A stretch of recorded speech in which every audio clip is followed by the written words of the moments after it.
Ayon sa Hilagang Luzon, may kwento si Myra Wallace. Nagre-record na si Tita. Ito ang bagong atraksyon sa lungsod ng Candon sa Ilocos Sur. Tawag dito ay musical floor fountain o mas kilala bilang dancing fountain.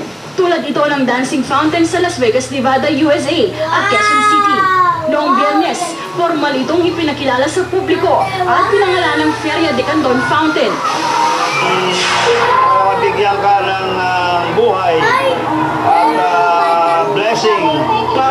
Pinasabayan yung mga boses. Talagang napawawa kami. Sa dancing fountain, pwede ring maligo, kaya ang mga bata enjoy sa pagtatampisaw. Enjoy po ako. Tatlong linggo itong binuo ng mga engineer mula Korea at Baguio City. Pwede itong magpakita ng 10,000 galaw. Nagbabago kada segundo, depende sa ipinapatugtog ng musika. Kung mataas ang tono ng awitin, tataas din ang fountain ng hanggang 6 na metro. Kung masaya ang musika, mas mabilis ang pagkilos. May ilaw ito sa ilalim na nagre-reflect sa lumalabas na tubig. May control panel ito. Sa computer kasi pinagmamatch ang musika at galaw ng fountain. Ginastusan ito ng 10 milyong piso ng pamahalaang panlunsod ng Candon.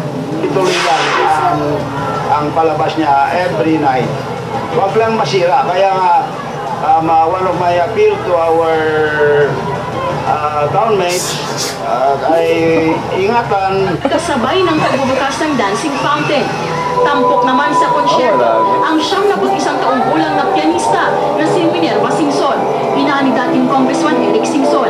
Siya ang pinaniniwala ang pinakamatandang pianista sa Luzon. I die playing the piano.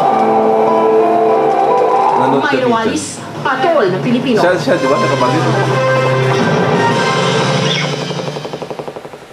Wala naman si